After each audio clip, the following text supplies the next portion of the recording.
일부 봄날의 약속 눈물로 시작하다. 어머님 요즘 자주 오시네요. 저희 괜찮은데 굳이 이렇게까지. 그 말 끝에 붙은 며느리의 괜찮다는 말이 왜 그렇게 낯설게 들렸는지 모르겠습니다. 내가 뭘 그렇게 괜찮지 않게 한 걸까요? 영등포구도림동 벚꽃보다 개나리가 먼저 피는 골목이 있어요. 그 골목 끝에 오래된 연립주택이 한 채 있습니다. 낡은 현관문에 기댄 채 저는 봄바람을 맞고 있었습니다. 철수야, 기억나니? 너 어릴 적 이 골목에서 넘어져서 앞니 빠진 거. 혼잣말을 내뱉다 말고 웃음이 나왔습니다. 울던 아들을 업고 병원에 달려가던 그날, 그저 살아있다는 게 감사했던 시간. 그 철수가 이젠 40이 넘은 어른이 되어 아내와 아이까지 둔 가장이 되었네요. 아들 철수 아빠는 술이 문제였어요. 막노동을 마치고 집에 들어오면 늘 반쯤 취해 있었죠. 그가 쉰도 되기 전에 간경화로 세상을 뜬 것도 술 때문이었어요. 그 후로 저는 철수 하나만 바라보며 살았습니다. 새벽마다 시장에서 생선 장사하고 낮엔 반찬 가게, 밤엔 청소까지. 다른 건 몰라도 밥 굶기진 않겠다. 그것만 마음속에 매일 되새기며 살았어요. 그런 철수가 결혼을 했을 때 저는 두 손 모아 기도했습니다. 이제야 내 아들 가슴 따뜻한 사람 만나 웃을 수 있겠구나. 그때만 해도 몰랐죠. 며느리가 내 마음을 다 이해하긴 어렵다는 걸. 며느리 민지는 자유로운 사람이에요. 옷차림도 말투도 요즘 젊은 사람들답지요. 철수 오빠는요, 제일 좋은 사람은 어머님이래요. 웃으며 말하던 그 눈빛이 처음엔 참 고마웠습니다. 하지만 시댁에 오는 날이 겹치면 민지 얼굴이 굳곤 했습니다. 손주 돌잔치 날 저는 민지에게 물었죠. 우리 민지 요즘 피곤한가 보다. 살이 좀 빠졌네. 정말 걱정돼서 한 말인데 민지의 눈동자가 서늘해졌습니다. 그 뒤론 식사 자리에서도 입을 닫았고 철수 눈치를 보며 서둘러 자리를 정리하더군요. 철수는 조용히 제게 문자를 보냈습니다. 엄마, 민지가 조금 예민해. 그냥 신경 쓰지 마세요. 그 말이 오히려 마음을 더 아프게 했습니다. 내가 민지를 힘들게 하나? 내가 뭔가 잘못하고 있는 건가? 며칠 전이었습니다. 민지네 집 근처 병원에 갈 일이 있어 약을 타고 나오는 길에 철수네 아파트 근처를 지나쳤죠. 손자 우진이가 유치원에서 나오는 시간이 딱 맞더군요. 그래서 아주 잠시 얼굴만 보려 했습니다. 그런데 민지는 우진이를 데리고 나오면서 저를 보자 조금 놀란 듯 인사를 하더니 조용히 말했습니다. 어머님 요즘 자주 오시네요. 저희 괜찮은데 굳이 이렇게까지. 그 말이 그날 밤 제 귀를 붙잡고 놓아주질 않았습니다. 굳이 라는 말. 어떤 마음이었는지 알면서도 왜 그렇게 서운하던지요. 나는 그저 손자 얼굴 한번 보고 싶었고 아들 얼굴 그리워 걸음을 옮긴 것뿐인데 그날 돌아오는 전철 안에서 철수에게 전화가 왔습니다. 엄마, 민지가 혹시 또 뭐라고 했어요? 미안해요. 제가 잘 얘기할게요. 목소리가 참 따뜻했습니다. 그게 더 서러웠어요. 아니야, 철수야. 엄만 괜찮다. 며느리한테 괜히 상처 줬을까봐 미안하네. 그 말 끝나자 철수는 잠시 말이 없었습니다. 그리고 조용히 말했죠. 엄마, 나중에 민지가 엄마 마음 알아줄 거예요. 지금은 조금 시간이 필요한 것 같아요. 지금 이 순간에도 영등포 골목 어귀에 개나리는 흐드러지게 피고 있습니다. 이 골목을 지나가는 젊은 부부들을 보면 예전 내 모습이 생각나기도 해요. 사랑받고 싶고 사랑하고 싶은 마음은 누구나 같잖아요. 하지만 그 표현은 서로 다를 수 있다는 걸 이제야 조금 알 것 같네요. 며느리의 말이 나쁘다는 게 아닙니다. 그저 제 마음이 아직 아이 같아서 그런 거겠지요. 혹시 어느 날 민지가 제게 이런 말을 해줄까요? 어머님, 그땐 제가 어머님 마음을 몰랐어요. 이젠 조금 알 것 같아요. 그 한마디 들으면 평생 가슴속에 맺힌 눈물 봄비처럼 조용히 다 흘려보낼 수 있을 것 같습니다. 이부 말하지 않은 말, 말하고 싶었던 말. 응, 엄마. 아침밥 먹었어? 그럼 먹었지. 된장국에 계란 후라이 하나. 또 그냥 넘기려고 했지? 아침은 꼭 챙겨 먹으라고 했잖아. 내가 무슨 애냐 철수가 걱정하게. 애 맞지 우리 엄마. 내 눈엔 평생 애야. 매일 아침 8시 10분. 철수한테서 전화가 옵니다. 자기 출근길 지하철 타기 전이라고 하더라고요. 목소리만 들어도 뿌듯해요. 내가 잘 키운 아들, 세상에 혼자 남아도 외롭지 않을 만큼 따뜻한 내 편. 그런 아들이 밤 9시가 되면 다시 전화를 겁니다. 엄마 별일 없었어? 하루 잘 지냈지? 저녁은 뭐 먹었어? 그 말에 전 또 대답해요. 오늘은 계란찜 했지. 네 좋아하는 그거. 아들도 저처럼 하루 2번 어김없이 전화를 합니다. 이제는 내 하루의 시작과 마무리가 철수의 목소리로 열리고 닫히는 그런 날들이죠. 하지만요, 그 하루의 전화 2통이 며느리한텐 조금 다른 의미로 다가가는 것 같아요. 얼마 전엔 이런 일이 있었습니다. 저녁 9시 평소처럼 전화를 걸었는데 전화기 너머로 민지 목소리가 먼저 들렸습니다. 지금 이 시간에도? 아휴. 그 뒤 철수 목소리가 작게 들렸죠. 쉿 엄마야. 그 짧은 소리에 저는 전화를 끊을까 망설였습니다. 하지만 철수는 평소처럼 말했죠. 엄마 오늘은 뭐 하셨어요? 낮엔 나가셨어? 저는 괜히 쾌활한 목소리를 냈습니다. 응, 시장도 좀 보고. 도서관도 갔지. 할 일 없이 집에 있으면 늙는다는 말 맞는 것 같더라.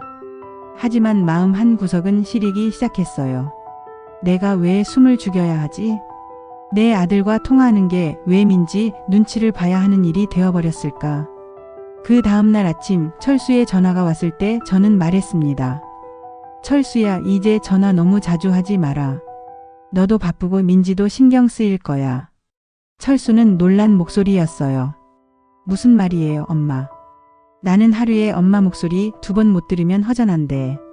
저는 한참을 말없이 있었고 철수는 그 침묵을 어떻게 받아들였는지 조용히 말을 이었습니다. 민지, 그냥 엄마한테 잘 보이고 싶은 거예요.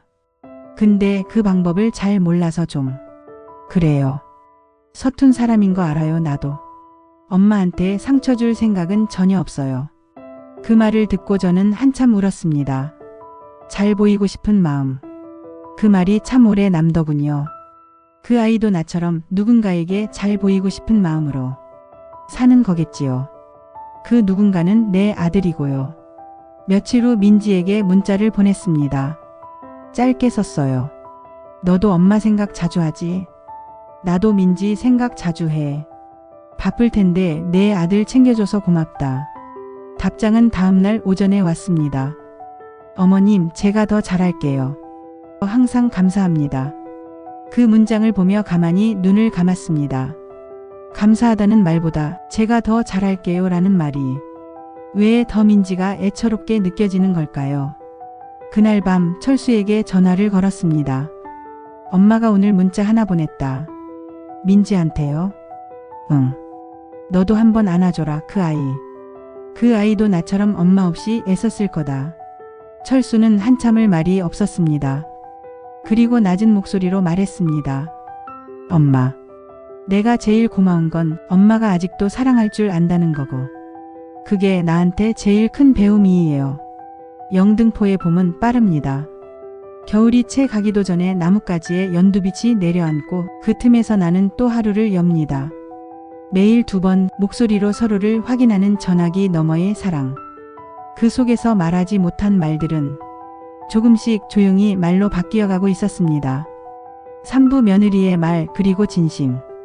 어머님, 저희 괜찮아요. 너무 자주 안 오셔도 돼요. 그 말을 하고 집에 들어온 순간 민지는 가방을 내려놓고 한참을 앉아 있었습니다. 또 상처드렸겠지, 또 그 눈빛이었어. 민지는 올해 35, 서울의 한 대학병원 병동 간호사입니다. 아침에 나가 밤에 들어오는 상. 일주일 중 이틀은 야간 근무, 하루는 거의 쓰러져 자는 날. 그녀의 하루는 늘 쫓기듯 흘러갔습니다. 그런 그녀에게 시어머니는 다정하고 따뜻한 사람이었죠. 그 따뜻함이 때로는 불편했습니다. 철수 오빠는 어머님이 제일 좋대요. 결혼 전에 남편에게 들었던 그 말이 결혼 후엔 점점 무게가 되었습니다. 민지의 친정엄마는 늘 바빴습니다. 어릴 때 민지는 학교 발표회에 엄마를 한 번도 불러본 적이 없습니다. 가봤자 화만 낼 게 뻔하니까요. 너 숙제는 왜 그따위로 해왔어? 엄마가 얼마나 바쁜 줄 알아? 너 하나 보고 사는 거야. 어린 민지는 엄마의 큰 목소리에 몸이 굳곤 했습니다. 하지만 그런 엄마가 하루 3끼 빠짐없이 챙겨주고 옷도 직접 만들어 입히고 누가 뭐래도 우리 딸은 혼자서도 뭐든 할 줄 알아야 되라며 다독이던 그 말들. 민지는 엄마에게 사랑을 받았다고 믿고 싶었습니다. 단지 표현이 거칠었을 뿐이라고. 하지만 그 엄마를 시어머니가 알게 될까 봐 두려웠습니다. 그 차가운 말투와 딱딱한 얼굴이 시어머니의 따뜻함 앞에 얼마나 부끄러워 보일지 민지는 견딜 수 없었습니다. 며칠 전 민지의 친정엄마가 병원에 왔습니다. 검사 결과가 안 좋아 같이 진료실에 들어갔는데 의사가 설명을 마친 뒤 엄마가 말했습니다. 그냥 약만 주면 안 돼요. 시간 없어요. 병원 올 시간도 빠듯해서요. 민지는 의자에 앉아 고개를 숙였습니다. 의사는 아무 말 없이 고개를 끄덕였고 엄마는 그대로 나가버렸습니다. 그날 밤 시어머니한테서 전화가 왔습니다. 우리 민지야, 오늘도 수고했지? 우진이 잘 자니? 민지는 목이 메었습니다. 네, 잘 자고 있어요. 그 뒤로 말을 잇지 못했죠. 왜 이분은 이렇게 따뜻할까? 왜 나는 이 따뜻함을 받으면서도 죄책감이 들까? 왜 나는 내 엄마를 이렇게 미워하게 되는 걸까? 민지는 요즘 시어머니가 자주 집에 오는 게 불편했습니다. 시어머니는 무조건 웃고 무조건 칭찬합니다. 민지야, 내가 우리 철수한테는 최고의 복이야. 우진이 옷 고른 거야. 역시 안목 있어. 그 말들이 좋으면서도 때로는 너무 부담스러웠습니다. 어머님이 이런 사람인데 왜 나는 자꾸 멀어지고 싶지? 내 엄마랑 너무 달라서. 그런 건 아닐까? 며칠 전 시어머니가 갑자기 찾아왔을 때였습니다. 민지는 유치원에서 우진이를 데려오는 길이었고 그 길목에서 시어머니와 마주쳤습니다. 우진이 보려고 왔지. 우연히 시간이 맞았네. 시어머니는 환하게 웃었지만 민지는 순간 머리가 하얘졌습니다. 왜 갑자기 오시는 거지? 나한테 미리 전화 주시는 게 예의 아닌가? 어머님, 요즘 자주 오시네요. 저희 괜찮은데 굳이 이렇게까지. 그 말을 하고 나서 민지는 시어머니 얼굴을 제대로 보지 못했습니다. 그날 밤 철수가 말없이 안아줬습니다. 민지야, 엄마가 너 좋아해. 그냥 방법이 서툴 뿐이야. 너도. 그게 힘든 거 나도 알아. 민지는 그 말에 고개를 떨구었습니다. 오빠 나 자꾸 비교하게 돼. 어머님은 너무 따뜻하고 우리 엄만 너무 차갑고. 철수는 민지의 손을 꼭 잡았습니다. 내 엄마도 너 혼자 키우느라 얼마나 힘들었겠어. 그 마음을 우리 엄마가 제일 잘 알아. 며칠 후 시어머니에게 문자가 왔습니다. 너도 엄마 생각 자주 하지? 나도 민지 생각 자주 해. 바쁠 텐데 내 아들 챙겨줘서 고맙다. 그 문장을 몇 번이고 읽었습니다. 눈물이 났습니다. 그 사람은 항상 말로 사람을 감싸는 사람이었습니다. 민지는 조심스레 답장을 보냈습니다. 어머님, 제가 더 잘할게요. 마음 넓으셔서 항상 감사합니다. 그날 밤 민지는 오랜만에 자기 엄마에게 전화를 걸었습니다. 엄마, 괜찮아? 병원은 꼭 가. 나도 갈게. 같이. 그 목소리엔 어느새 시어머니의 따뜻한 말씨가 살짝 묻어나 있었습니다. 사부 다시 봄이 오려면 민지야, 내가 나를 미워하는 건 괜찮다. 근데 나까지 너한테 엄마처럼 보인다면 그건 너무 슬프다. 민지는 요즘 일부러 시어머니 전화를 받지 않았습니다. 전화기 화면에 어머님이라는 세 글자가 떴을 때 숨이 먼저 막히는 기분이 들었어요. 또 뭐라도 챙기셨을까? 또 우진이 보러 온다 하실까? 문제는 시어머니가 나쁜 분이 아니라는 거예요.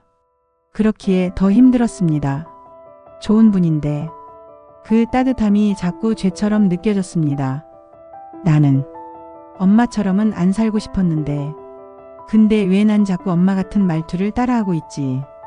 그날은 우진이 생일이었습니다.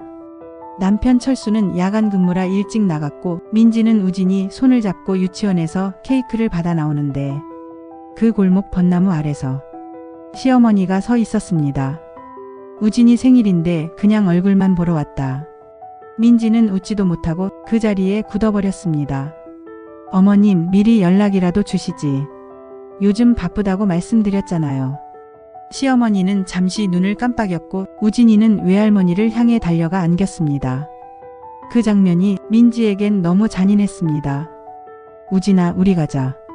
아무 말 없이 민지는 아이 손을 끌고 시어머니 곁을 지나쳤습니다. 그날 밤 철수가 조심스레 말했습니다.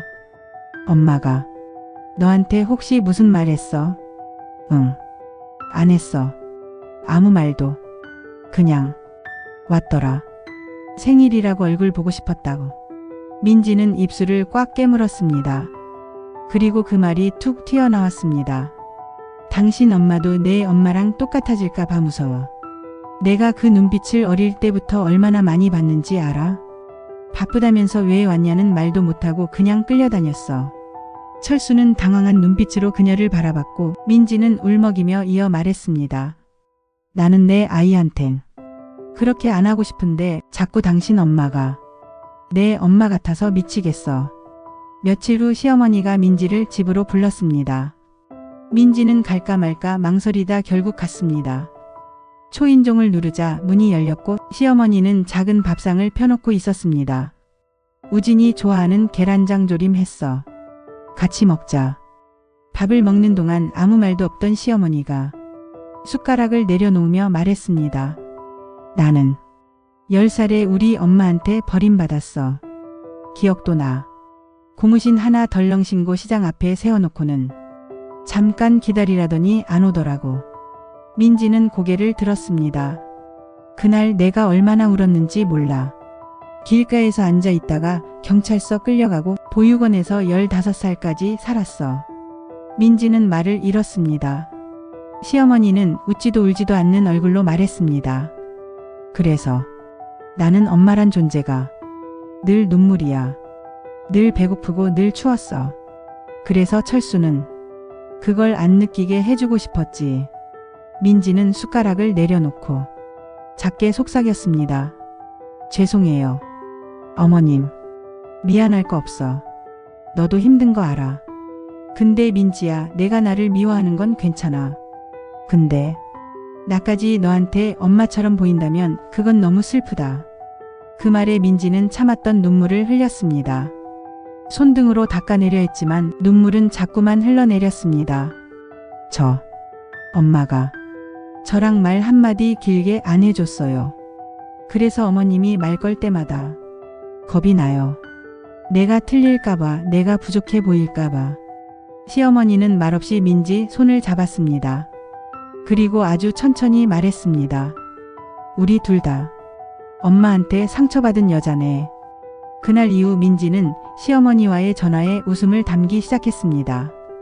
서로 자주 안 봐도 마음은 가까워졌다는 걸 느낄 수 있었습니다. 민지는 친정엄마에게도 다시 전화했습니다. 엄마, 병원 예약 다시 잡았어. 같이 가자. 내가 옆에 있을게. 그녀는 이제 엄마란 단어를 조금 다르게 이해하게 된 것 같았습니다. 봄이 다시 옵니다. 벚나무 가지 사이로 햇살이 내려오고 그 아래 두 여자는 처음으로 마주 앉아 웃었습니다. 아무 말 없이 그저 따뜻한 국을 나눠 먹으며 봄처럼 조용히 서로의 겨울을 덜어냈습니다. 우부 아들의 편지, 그리고 새 여자의 봄. 엄마, 민지야. 두 분 다 나의 봄이에요.